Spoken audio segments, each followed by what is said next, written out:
नमस्कार विद्यार्थियों, मैं हेमंत स्वामी हिंदी की ऑनलाइन कक्षा में फिर आपके समक्ष उपस्थित हूँ। आज हमारा अध्ययन का विषय है कक्षा 9 की हिंदी पाठ्य पुस्तिका क्षितिज प्रथम का अध्याय है यमराज की दिशा, जिसके कवि हैं चंद्रकांत देवताले।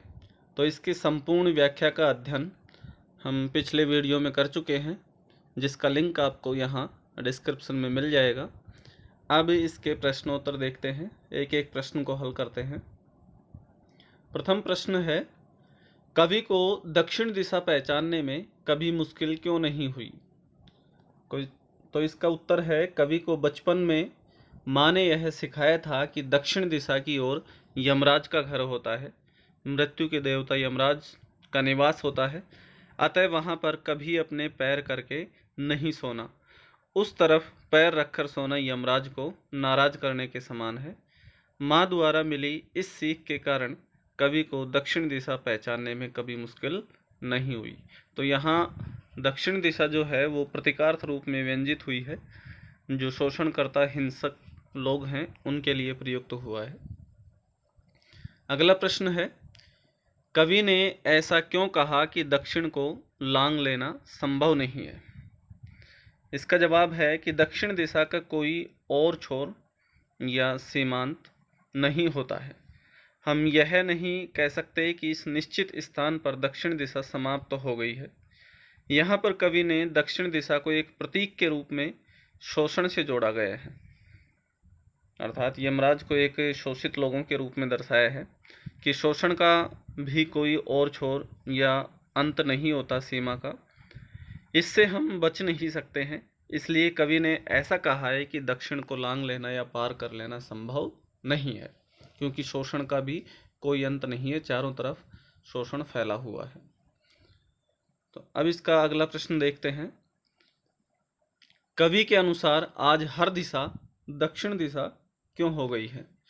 तो आज मनुष्य का जीवन कहीं भी सुरक्षित नहीं रह गया है।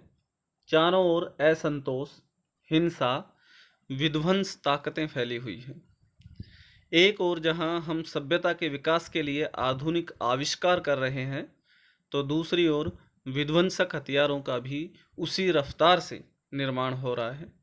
हिंसा और आतंक इतना फैल चुका है कि अब हम मौत की एक दिशा भी नहीं है, कि हिंसा और आतंक इतना फैल चुका है कि अब मौत की एक निश्चित दिशा नहीं रह गई है, बल्कि संसार के हर कोने में मौत अपना डेरा जमाए बैठी है।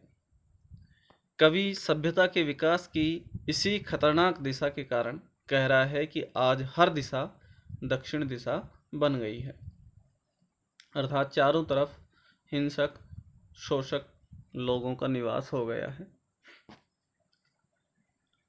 अगला प्रश्न है, भाव स्पष्ट कीजिए। तो यहाँ पंक्ति दी गई है, सभी दिशाओं में यमराज के आलीशान महल है और वे सभी एक साथ अपनी दहकती आंखों सहित विराजते हैं। इसका उत्तर है, प्रस्तुत पंक्तियों का भाव कि आज सामान्य जनमानस कहीं पर भी सुरक्षित नहीं है। चारों ओर शोषणकर्ताओं ने अपना जाल बिछा रखा है। वे नए नए रूपों में हमारे सामने हमारा अंत करने के लिए तत्पर हैं। वो स्वयं के शोषण किए हुए आलीशान महलों में विराजमान है और उनकी आंखें सदैव उस ज्वाला से, शोषण की ज्वाला से धधकती रहती हैं, अर्थात लोगों को वो शोषित करते रहते हैं। तो आज के इस समय में यमराज का चेहरा भी बदल गया है और सभी जगह विराजमान है। शोषणकर्ता और हिंसक लोगों के रूप में यमराज आ गया है। अगला प्रश्न है रचना और अभिव्यक्ति का। कवि की माँ ईश्वर से प्रेरणा पाकर उसे कुछ मार्ग निर्देश देती है।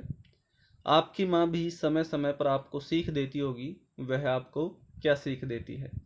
तो इस प्रश्न का उत्तर आप अपने स्वविवेक से दे सकते हैं। वैसे उत्तर मैं आपको बता देता हूँ। माँ अपने अनुभवों द्वारा हमें अनेकों सीख देती है, अनेक सीख देती है। मेरी माँ भी समय समय पर सीख देती रहती है, जैसे हर कार्य को नियत समय पर करना, छोटे बड़ों को उचित सम्मान देना और अपने जीवन मूल्यों को समझकर जीवन में उतारना आदि निर्देश देती रहती है। जो उसे पूर्णता से मैं स्वीकार करके अपने जीवन में पालना करता हूँ। अगला प्रश्न है, कवि की माँ ईश्वर से प्रेरणा पाकर उसे कुछ मार्ग निर्देश देती है। आपकी माँ भी इस समय पर आपको मार्ग निर्देश देती होगी,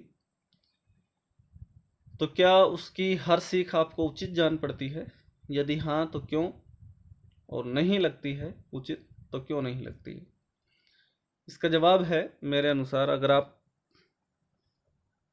इसका नकारात्मक या सकारात्मक जवाब देते हैं तो आप अपने अनुसार स्वविवेक से इसका जवाब दे सकते हैं।